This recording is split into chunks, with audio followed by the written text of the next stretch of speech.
नमस्कार, मैं हूं आपके साथ आकांक्षा सिंह और आप देख रहे हैं नेटवर्क 24। स्वागत है आपका हमारे खास कार्यक्रम न्यूज टाइम में। तो चलिए रुक करते हैं उत्तर प्रदेश की कुछ अहम खबरों की तरफ।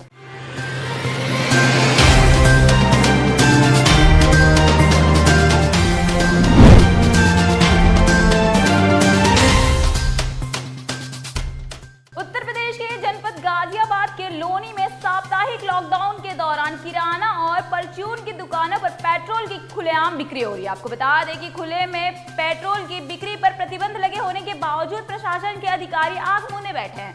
पंप के मुकाबले दुकानों पर 10 से 15 रुपए अधिक वसूले जा रहे हैं। इस तरह के दुकानदार न तो सिर्फ सरकार के राजस्व की चपेट लगा रहे हैं बल्कि बड़े हादसे को भी दावत दे रहे हैं। दरअसल बिना सुरक्षा के इंतजाम के चल रही पेट्रोल की दुकानें आवासीय क्षेत्र में किसी बारूद से कम नहीं है। जहां आगजनी की कोई घटना हो जाए तो उसे नियंत्रित करना मुश्किल है, लेकिन पुलिस प्रशासन फिर भी खामोश है।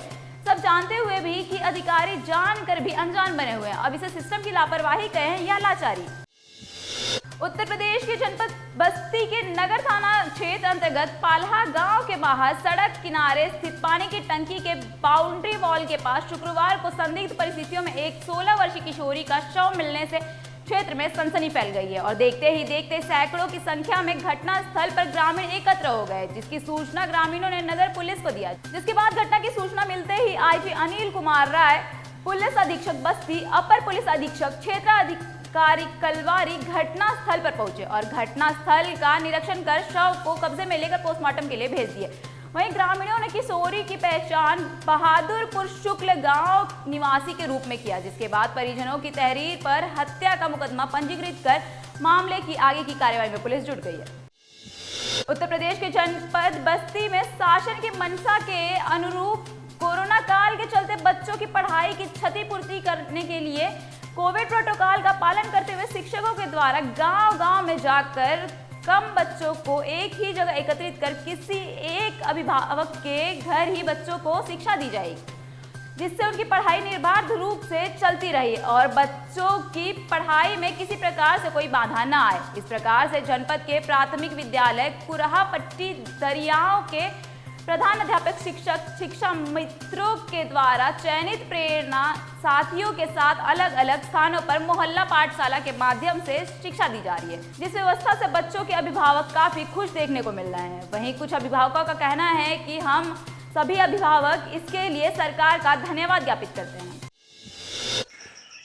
ये शासन की मंशा है कि कोरोना के कारण बच्चों की शिक्षा पर जो प्रतिकूल प्रभाव पड़ा है, उनकी शिक्षा बाधित हो गई है, इसलिए उनकी शिक्षा में सुधार हो और अनवरत उनकी शिक्षा चलती रहे, इसलिए सरकार ने समय समय पर अनेक परिवर्तन किए और उसमें नई नई खोज की। जैसे ऑनलाइन क्लासेज की व्यवस्था की गई, उस पर हम लोग अभी भी पढ़ा रहे हैं। ई पाठशाला के माध्यम से बच्चों को जो कंटेंट दिए जा रहे हैं कि उनकी पाठ्य पुस्तक में जो पाठ्यक्रम है उस हिसाब से भी हम उनको ऑनलाइन क्लासेज के माध्यम से उनको शिक्षा देते रहे।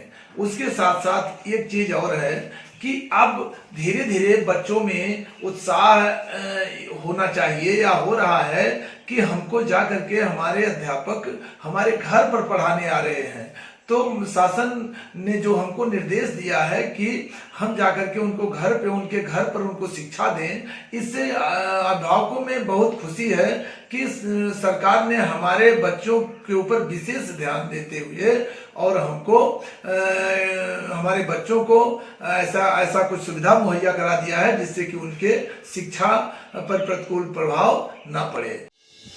उत्तर प्रदेश के जनपद गाजियाबाद में सोशल मीडिया अकाउंट हैक करने के मामले में पुलिस ने मोहम्मद शाद नाम के शख्स को गिरफ्तार कर लिया है। बताया जा रहा है कि मैसेंजर के लिंक भेजकर इंस्टाग्राम और फेसबुक अकाउंट हैक करके न्यूड वीडियो और फोटो की डिमांड करने वाले मोहम्मद शाद नाम के छात्र को गाजियाबाद पुलिस ने बहराइच से गिरफ्तार किया। आपको बता दें कि साहिबाबाद थाने के एसएचओ नागेंद्र चौबे ने बताया कि पिछले दिनों 2 लड़कियों की इस संबंध में शिकायत प्राप्त हुई है। उनके इंस्टाग्राम इनबॉक्स में एक लिंक आया। लिंक पर क्लिक करते ही उनका अकाउंट से एक्सेस किसी और के पास चला गया।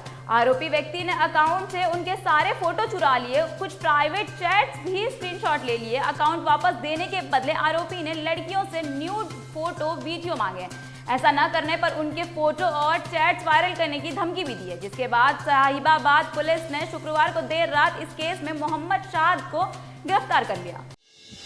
उत्तर प्रदेश के जनपद बलिया के सुखपुरा थाना क्षेत्र के आलवलपुर चट्टी के पास दिन दहाड़े सेना के जवान पर हमलावरों ने ताबड़तोड़ गोली चलाई, जिससे कि सेना के जवान के पैर में गोली लग गई। बता दें कि बुलेट सवार हमलावरों ने पहले पेट पर फायरिंग किया तो वहीं दूसरा फायर पैर पर किया, जिसके बाद घायल सेना के जवान को जिला चिकित्सालय में भर्ती कराया गया।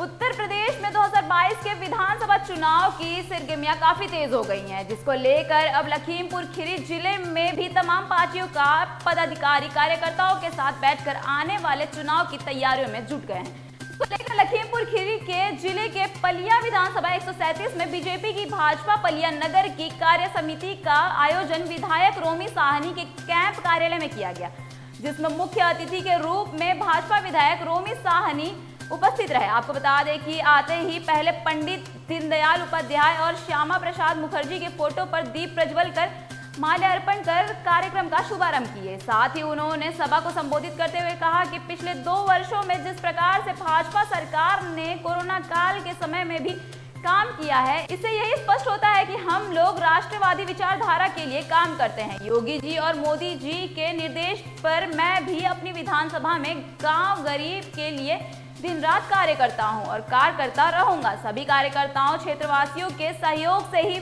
दूसरी बार मैं विधायक बना हूं और अगला चुनाव भी कार्यकर्ताओं के दम पर ही जीतेंगे। उत्तर प्रदेश के जनपद गाजियाबाद में जिला अधिकारी और पुलिस अधीक्षक ने लोनी तहसील में आयोजित संपूर्ण समाधान दिवस में जनता की फरियाद सुनी, जिसमें पैमाइश से जुड़े जमीन विवाद के मामलों में जिला अधिकारी ने कहा कि राजस्व टीम नापी कर अगले थाना दिवस में ऐसे मामलों को निपटारा करेगी। साथ ही बोले कि क्षेत्र में अविवादित वारसत का एक भी मामला लंबित नहीं रहना चाहिए। इस अवसर पर कुल 85 शिकायतें आई, जिसमें से 17 का मौके पर निस्तारण कराया गया। शेष शिकायतों को संबंधित अधिकारियों को निर्देश के साथ सौंपा गया गुणवत्ता परक व समयता अंतर्गत निस्तारण सुनिश्चित कराएं।